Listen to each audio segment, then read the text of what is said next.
Over the past several days, since the notification that McCain had died, I'm getting ahead of myself here, there were frequently people that posted on my channel, commenters, and on other channels as well, to the effect that McCain had not died accidentally, but that he had been executed.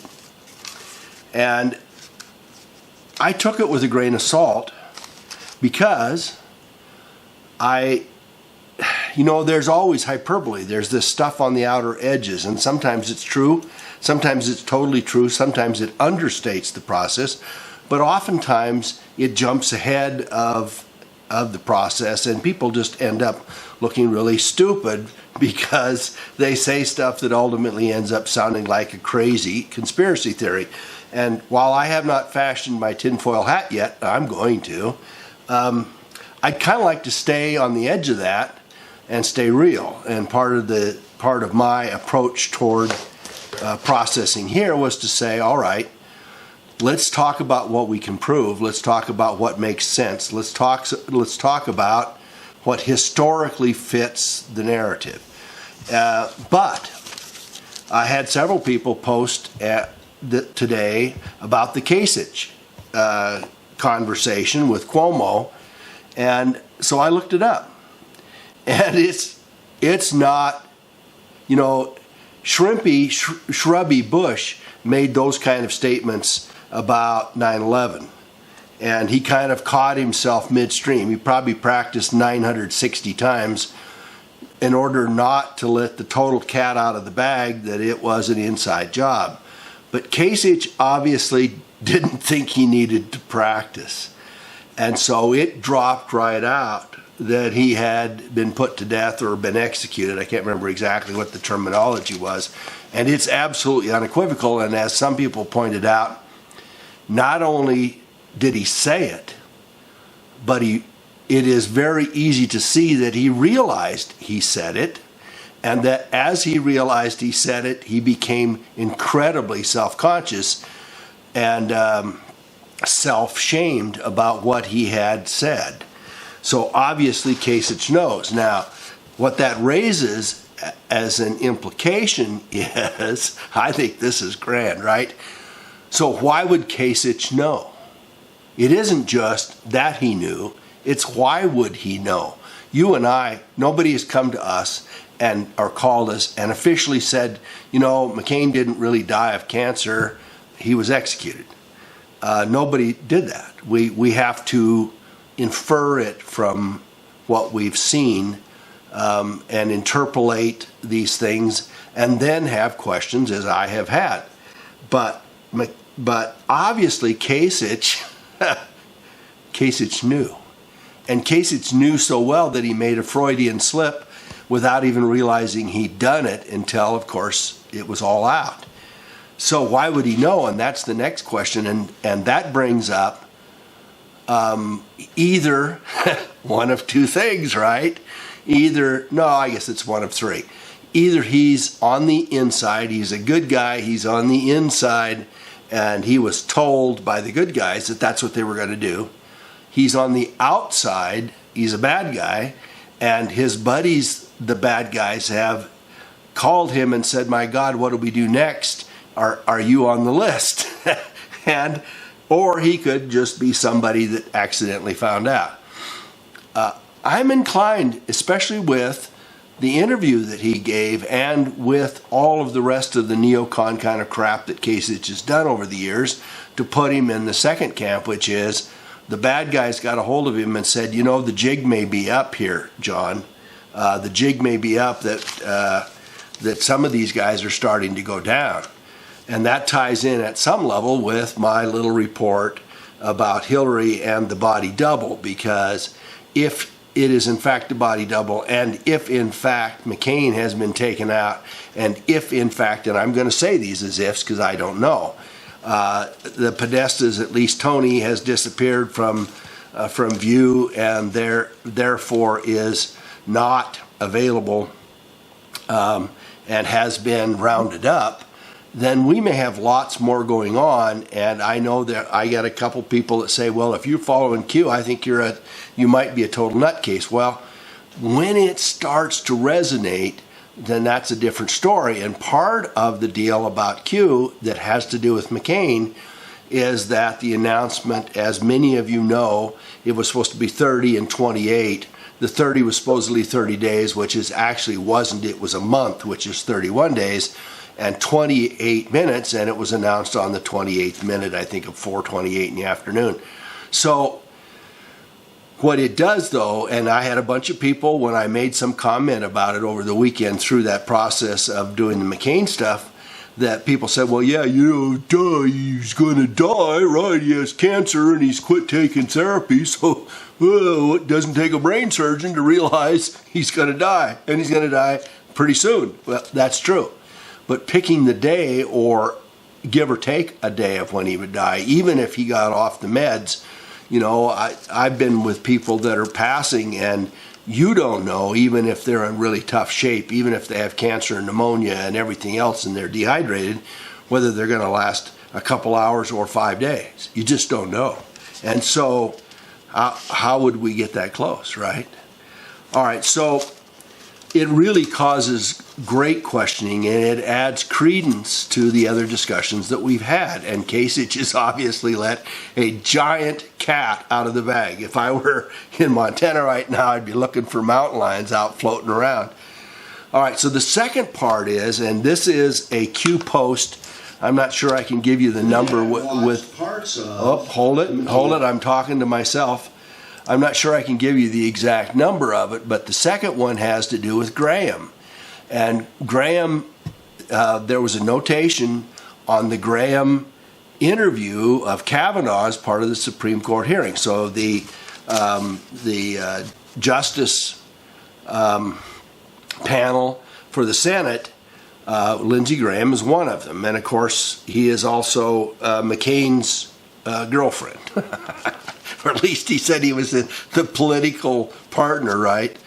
What I noticed about Graham, and I'm going to start with this by introducing it this way. What I noticed with Lindsey Graham is that about 2 or 3 months ago, he went from being McCain's rah-rah. Every time McCain said something, no matter how dark and evil and unsubstantiated and anti-Trump and anti-Republican agenda it was, he sided with McCain. And suddenly, well, he liked Trump a little better, and he didn't get into the middle of it, and he let McCain go out on his own. And there was a little flag that went up that I said, something's happened to Graham. Something's happened to him because he's flipped. And so here was Lindsey Graham with the hearing, and I watched it originally. I listened to it originally before the Q stuff came out, and it struck me as quite striking. Struck me as striking. Oh boy, aren't I good with words today? That Graham was walking right through part of his questioning agenda was specifically geared toward talking about people being rounded up who are enemy collaborators. So what he did was he started out by asking Kavanaugh what he'd done, and I'm going to try to attach this little 4-minute segment so you can watch it at the end of this and not have to dig around for it. What he had done, where he had been on 9/11. And then they went from there, and then he said, do you believe there's a war on terrorism? And Kavanaugh responded and said, yes, there was a declaration that there's a war on terrorism that was issued, I think, 3 days after 9/11. And does it give authorization for military force? And yes, it does. And of course, some of us are not very happy with the fact that the Patriot Act and the Freedom Act and the rest of this stuff has been sneaked in under the fact that we are allegedly at war. But I mean, we could be at war with bubblegum as well as terrorism. It isn't exactly a foe. I don't think it was part of what was originally intended by our founding fathers, that they would have an identified either pirates, which they did do, or a name, one or more multiple nations. So then he went in and asked him whether there was a law of armed conflict and whether that differentiated from or was differentiated from criminal law. And so what he was asking Kavanaugh is there a set of statutes which apply to the law of armed conflict, that is, for violations of the law of armed conflict, and how is that different from criminal law? And criminal law is standard stuff. If I go do something that violates the federal code, then I'm charged under the criminal law, but I'm not charged under the law of armed conflict. And that's true all over the world. And so the next thing he asked him, and this was very telling, is a United States citizen protected all over the world against his own government by the constitutional rights that he has? In other words, if I'm in Morocco and I do something in Morocco that violates American law, let's say that I am negotiating for items that are contraband or illegal, and that by doing that it violates United States law, then I would have the same protections in Morocco or Singapore or Indonesia or South Africa against my own government as I have here. There's no difference. However, what Graham went on as to the next thing, and this is very, very important, and this fits in with the executive order of last year. A couple of the executive orders, including the one on December 21st, about rounding these people up and taking their goods, but it also relates to Gitmo, and it relates to military tribunals. And so Graham asked Kavanaugh whether an American citizen who collaborates with the enemy still has the same protections under our constitutional law. And Kavanaugh said, no, they don't. They're different. They can be tried by the military. If they are in fact collaborating with the enemy, if you're helping ISIS, if you're helping Al-Qaeda, if you're giving arms and goods to the Ukrainian enemies, which we have declared are terrorists or rebels against the country that we support, in any of those cases, if it in fact raises to the level of a military violation, that we could be tried as a military combatant, as a defendant in the military court system and through the military court system and court-martial, theoretically, including given the death penalty. And Kavanaugh cited Johnson versus Eisentrater. That was the case that supported that. Then he asked whether one could hold a U.S. citizen as an enemy combatant if they're collaborating with the enemy, and apparently there's a Hamby case that relates to that specifically. So what Graham did, and I think this is part of his come to Jesus, was that he said, all right, look, I don't want to be on the dark side of stuff. I will cooperate with the Trump administration. I'm going to find the good stuff that you're doing. I'm going to support and engage and vote with you, which he's done. Excuse me. And not only that, but when I'm given a script, which he was given, no doubt about it, and that script includes prosecuting through the military courts, he walked Kavanaugh right through it. And frankly, I had not researched this sufficiently to know in what circumstances a United States citizen could be held in Gitmo. And I've had people say, oh yeah, you can do it. And I thought, well, you know, it's a fairly sophisticated area of military and United States federal court law. And I'm sure if you were going to brief it, you would spend 10 or 20 hours putting a brief together to come up with it. Getting it from a United States senator who's asking the questions and a candidate for the Supreme Court who has been on the federal appellate court for the last dozen years, and where it is obviously scripted and probably scripted by both of them. So Kavanaugh was given the questions and the answers, and of course Kavanaugh is free to answer conscientiously and legitimately and to do to answer the questions correctly. But the two of them obviously knew what was on the agenda through that set of questions. And that is very telling to the process. So in these deals, I would say that there are two things that one can come to about this. And one is that our buddy Kasich, he wasn't that bright.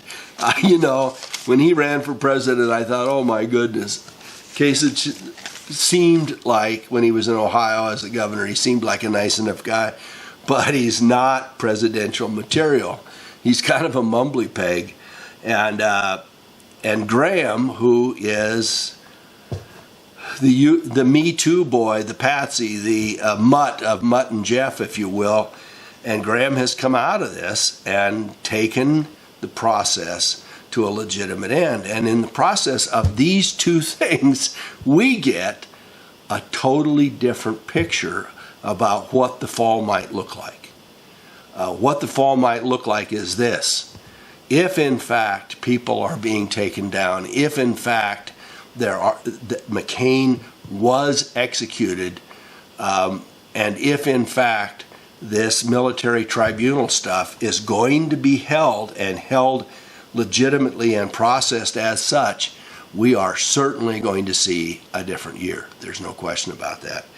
And I would say about all of this, that this helps to validate the whole idea. I know some of you think I'm a total wacko about giving any credence to Q at all, but Q puts this stuff up on the tee, and if it gets whacked, then you say, oh, well, that ball went where he said it was going to go, to use a golfing term. And in this case, it may very well be, and Kasich has done a great deal toward giving us that determination that, in fact, McCain's date and time of death were not related to succumbing to cancer, even if he quit taking medications the day before. And it may have been that the medication announcement the day before or a few hours before was simply a way of giving closure and giving everybody a close-up. Now, the other part about this, and the part that I think some people haven't thought about, and I'm going to tell you that I have, is this. So why is it that McCain got this big fancy funeral if in fact he was executed? And I would say there's two possible parts of that. One is, by having McCain's funeral go according to plans, it doesn't let the cat out of the bag, or at least it lets people wonder, and it certainly lets the mainstream media and most of us citizens wonder, to treat it as a normal event, an extraordinarily over-the-top event, but a normal event. And so in effect, it gives cover if they are in fact working behind the scenes. The second part of this, which is also possible, is that they came to McCain and said, we've got you, and you have a choice between being arrested and dragged, frog marched through the process and going through a military tribunal, going through Gitmo.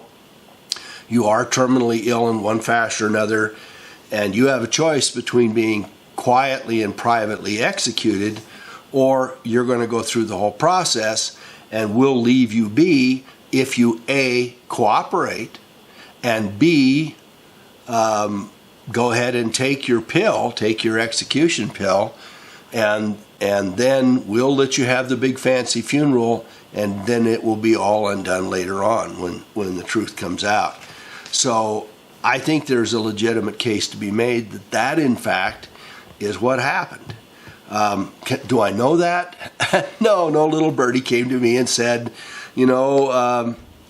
McCain actually took a nasty little pill and passed in a matter of 3 or 4 minutes. Yeah, I don't know that. But Kasich certainly gives credence to it. So I've covered it all, at least as I see it. I will attempt to add that Kavanaugh 4 or 5 minutes. It takes a bunch of time to load it and get it lined up, but I will do that. And thanks so much for watching. If you like this, give a thumbs up. I think I've tried to cherry pick the stuff that's really making a difference in those Q posts.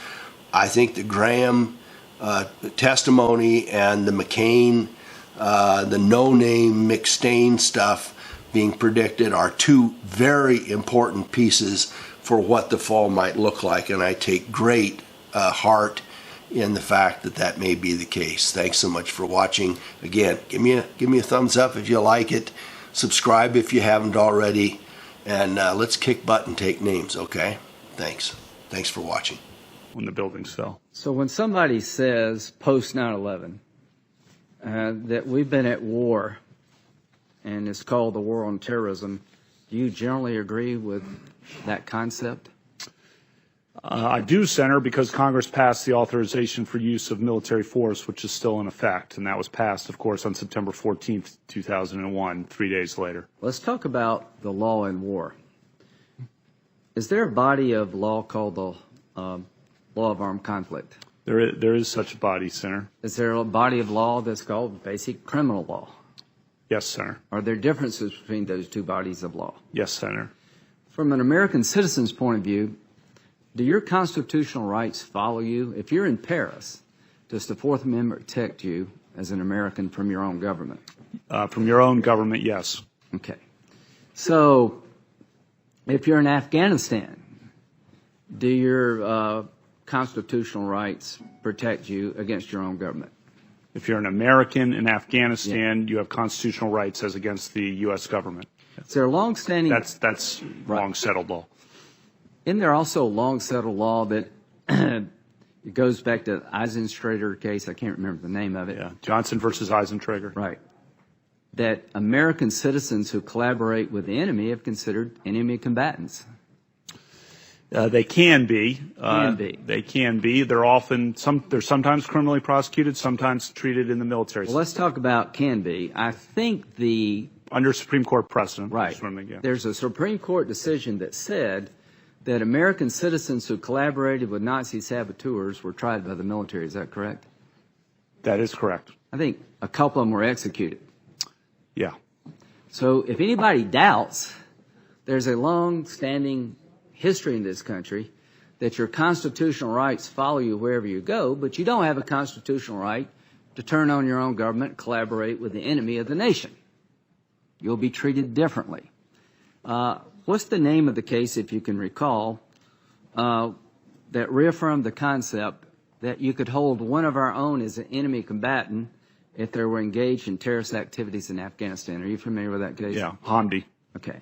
So the bottom line is, I want every American citizen to know you have constitutional rights, but you do not have a constitutional right to collaborate with the enemy. There's a body of law well developed long before 9/11 that understood the difference between basic criminal law and the law of armed conflict. Do you understand those differences? I do understand that there are different bodies of law, of course, Senator.